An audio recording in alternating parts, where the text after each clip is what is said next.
Замисляли ли сте се някога защо две малки букви могат да бъдат разбрани почти навсякъде по света? Две букви, които могат да заменят цяла фраза, да успокоят спор, да потвърдят среща, да приключат разговор или дори понякога да скрият огромно съмнение. Да, днес говорим за най-малката, но може би най-могъщата дума в света. Окей. Дума толкова известна, че дори не се нуждае от превод. Можете да пътувате до другия край на света, да загубите речника си, да забравите приложението си за превод, но просто кажете «Окей». И има голяма вероятност някой да ви разбере. Но тогава кой е измислил тази малка вълшебна дума? Дали е американски войник, президент, гръцки моряк или просто правописна шега, която случайно е завладяла планетата?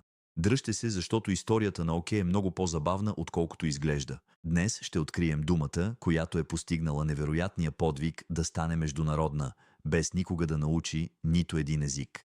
Преди да стане герой на съвременните разговори, ОК беше просто малка игра на думи, появила се в Съединените щати през 19 век.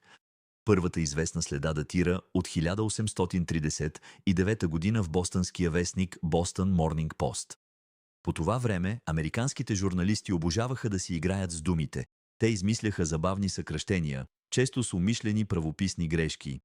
Днес в интернет вероятно бихме нарекли това вирусна игра на думи, само че по онова време нямаше социални мрежи, нямаше видеа, които да станат вирусни за няколко часа. За да станеш известен, трябваше да разчиташ на вестниците и най-вече на хората, които повтаряха израза.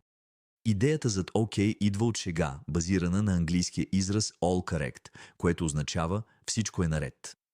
Но вместо да напише правилните букви А и С, някой решава умишлено да напише грешна версия all correct. Резултатът ОК. Две букви, една правописна грешка и международна кариера, която започва.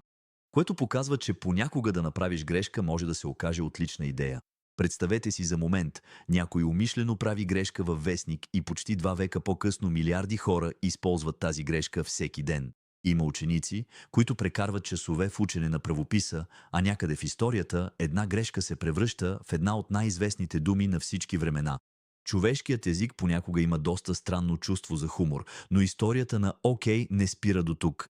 Няколко години след появата си, малката дума ще се възползва от невероятна реклама, благодарение на американската политика.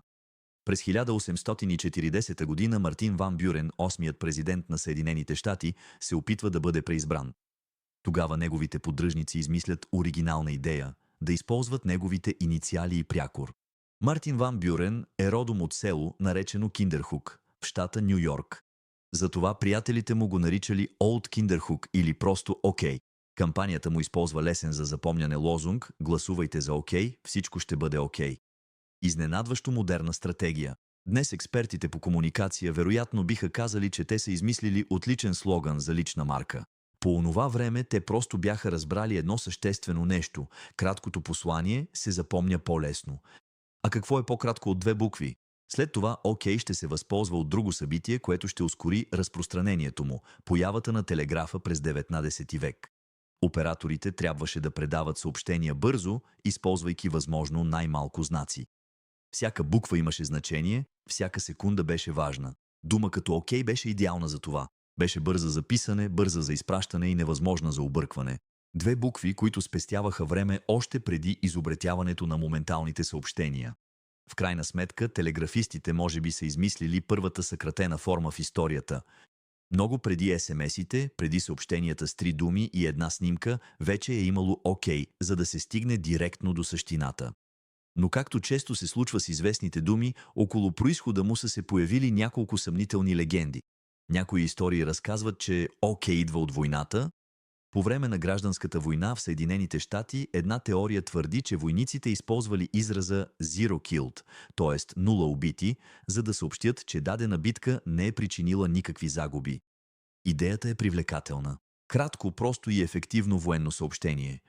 Проблемът е, че това обяснение вероятно е по-скоро хубава история, отколкото истинският произход. Тя най-вече показва колко много хората обичат да измислят приключения около известните думи. Друга теория твърди, че ОК може да произлиза от гръцкото ола кала, което означава всичко е наред. Тази идея била свързана с гръцките моряци или гръцките работници, които били в Съединените щати. И тук историята е интересна, но доказателствата са много по-слаби в сравнение с версията All Correct. Това, което е завладяващо при окей, е, че се е превърнал в истински инструмент за комуникация. Днес той не означава само съгласен съм. В зависимост от начина, по който се произнася, той може да има десетки различни значения. Едно ентусиазирано окей може да означава страхотно, перфектно, аз съм за. Едно много бавно окей понякога може да означава точно обратното. Добре, ако искаш. Едно просто окей, изпратено по съобщение, може да бъде успокояващо, мистериозно или дори обезпокоително. Всичко зависи от контекста. Вземете един телефонен разговор, някой ви казва «Имам добра новина». Вие отговаряте «Окей». Тук това е любопитство. Някой ви обяснява сложен проблем и вие казвате «Окей». Тук това може да означава «Още мисля». Вашият приятел ви изпраща дълго съобщение и вие отговаряте само «Окей». Внимание, опасност. В някои ситуации тези две букви могат да предизвикат повече въпроси, отколкото цялото изречение. Това вероятно е единствената дума, способна да свърши толкова много работа с толкова малко усилия. Лингвистите всъщност смятат, че окей е особена дума. Тя функционира малко като швейцарско ножче в езика. Може да потвърди информация, да покаже, че слушаме, да смени темата, да приключи разговор или просто да запълни тишината. Не винаги носи голямо послание, но помага на разговора да продължи. Това е малък невидим механизъм, който кара човешките взаимодействия да функционират. През 20 век окей се разпространи още повече чрез американските филми, музика, телевизия и популярна култура. След Втората световна война, с международното влияние на Съединените щати, думата се настани в много страни. Постепенно тя се превърна в универсален езиков паспорт. Днес можем да чуем окей на десетки езици. Някои хора го пишат с главни букви, други с малки. Някои казват окей, но идеята остава същата. Тази дума е прекосила границите, без да иска виза. Истинска световна звезда на речника. И най-забавното във всичко това е, че окей е станала толкова обичайна, че дори не забелязваме невероятния и път. Използваме го, за да резервираме маса, да потвърдим среща, да отговорим на съобщение или да приемем предложение. Той е навсякъде. Станал е толкова познат, че забравяме, че има своя история, почти като стар приятел, когото срещаме всеки ден, без да знаем миналото му. В крайна сметка историята на окей ни напомня нещо забавно. Езиците не винаги се създават чрез големи официални решения. Понякога те се раждат от шега, мода, грешка или случайност. Една проста игра с правописа във вестник в САЩ се е превърнала в дума, разбираема почти навсякъде по света. Не е зле за две малки букви. Затова, следващия път, когато напишете «Окей», спомнете си, че може би използвате един от най-големите успехи в историята на езика. Малка дума с огромна история. А сега, след като знаете произхода и, можете да отговорите на този въпрос.